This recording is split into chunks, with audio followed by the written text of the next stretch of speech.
Carl Jung had a very specific hypothesis about dreams, which I really like. And this is one of the things I wanted to talk to you about today, because you're interested in dreams and you've talked about them as simulations. So his idea about dreams, which is a brilliant idea, is that it wasn't hemispherically localized for him because he didn't have the neuroanatomical knowledge. But so imagine that you encounter an anomaly. Okay, that's the place. You could say that exploration that we just described, which is, is there something wrong with me socially? Is it generalizable? Am I a cataclysmic person? All of those are fantasies of a sort, right? And you could think of the fantasies as attempts to remap the anomalous situation, right? And then, like, a shallow remapping would require just a tiny alteration of fantasy, but a large remapping would mean a whole reconfiguration of character.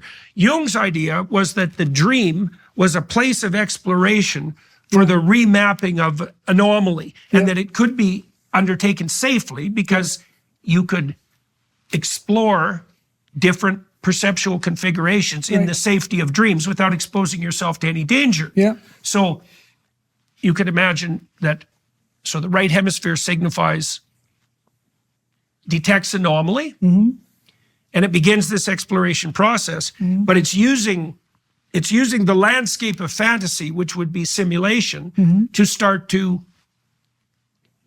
explore. And you could imagine too that one of the ways that might be triangulated would be, imagine that your right hemisphere has aggregated a couple of different anomalies, not enough to be cataclysmic about them, but to have them sort of there as mysteries. Okay, now you search through the fantasy space, and one of the new fantasies explains like several anomalies simultaneously. My guess is that's something like fantasy-related insight. Because you'd see that in therapy, where someone will lay out a couple of different problematic scenarios, and then contemplate the commonalities, and sometimes they'll stumble across something that, oh, I see, I'm looking at this whole thing wrong.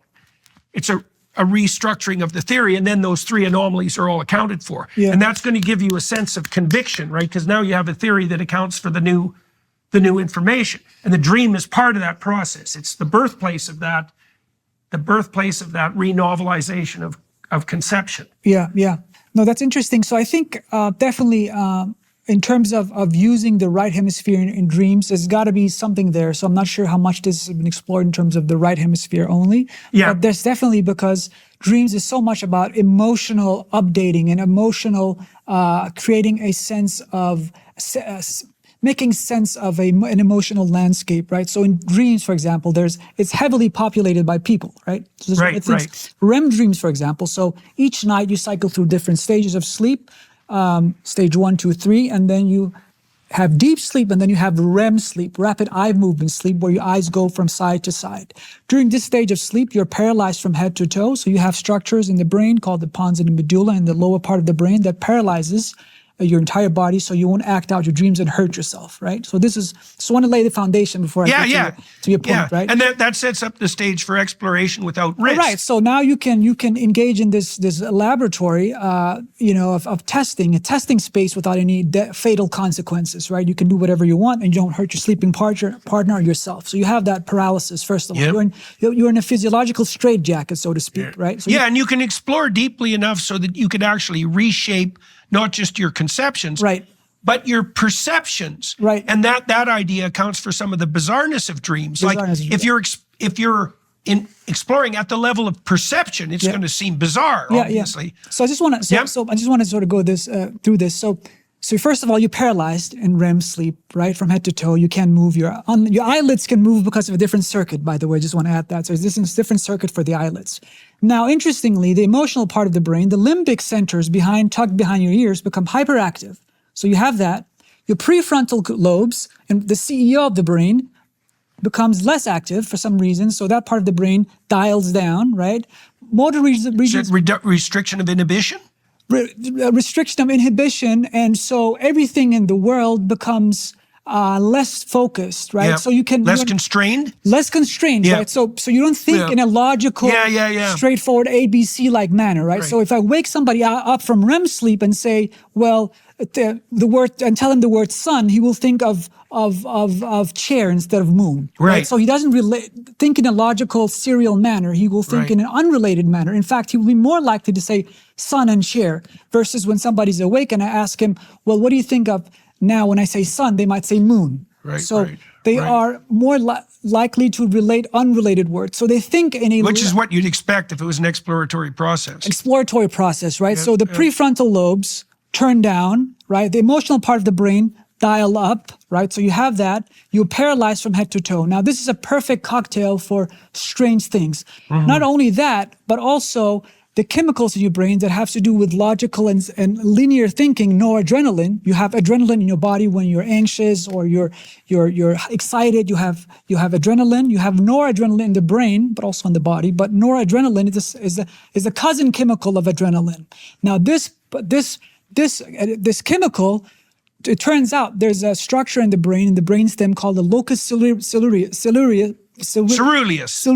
Yes, exactly. Your pronunciation is brilliant. 32,000 cells, pitch black in the brainstem. They will stop, secreting noradrenaline during REM sleep. So that means your way of thinking about the world is unfocused. It's like spacey. It's creative, right? Unconstrained. Unconstrained by prior conviction. Absolutely. Or prior learning. Right. So this is a perfect cocktail now for craziness. The vestibular part of your brain become hyperactive. The central motor regions of the brain that has to do with automatic sort of behavior become hyperactive. Even though they're paralyzed. Even though you're paralyzed. So that's why dreams, you can sometimes feel like you're running, but you can't control your legs. You feel like some monster is chasing you, but you can't move, or you feel like you're controlled like a puppet on a string. And that's because the parts of the brain that has to do with automatic movements, sporadically, the neurons, they're fire, so you cannot control your movement. So you have all that, and then you have the emotions.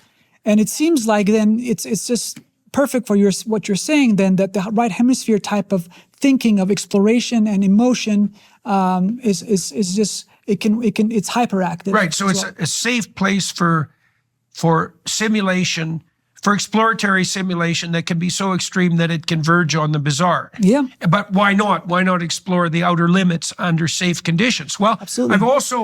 I remember that if you wake people up from REM sleep, the most common emotion they report is anxiety. And that makes sense too if you think about this as part of the, what would you say, the reconfiguration in the face of novelty process. Yeah. Because the most appropriate first response to something anomalous is anxiety. Yeah. Because technically what anxiety does is stop the operation of, it stops current operation. Right. So that's like it's like a prey animal response. Yep. Freeze. Yep. Why?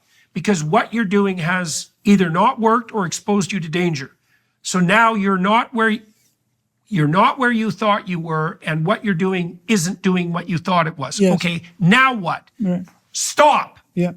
That's anxiety. Then what? Then explore. So like if you throw a rat into a new cage, the first thing it does is freeze. Right. Okay, then what it starts to do is to look around. I guess to begin with, it doesn't even want to move its eyes, right? Because it doesn't want to attract the attention of a predator. So it freezes and crouches down. Right. And then if nothing additionally terrible happens, it starts to thaw, it starts to look, and starts to sniff, right? And then it'll start to explore and remap the territory. Yeah. But that seems to be what's happening at the dream level conceptually, is you imagine that you're encountering a landscape of anomaly or novelty that's signified by the right hemisphere. The emotion that's elicited is anxiety with a subtext of curiosity. Right? Because both of those two things would be at play. And then the fantasy landscape can be elaborated so that even perception itself can be reconfigured because of the error. If you're betrayed by someone, you could say something like, I can't even look at you the same way. Right, and that means that the betrayal has forced a reconception so profound that perception itself has been altered. Like, you could find someone attractive this happens often when people are dating. You could find someone attractive or unattractive on first meeting. Yeah. And then as you get to know them, maybe you thought they were attractive to begin with, and that just goes away. Yeah.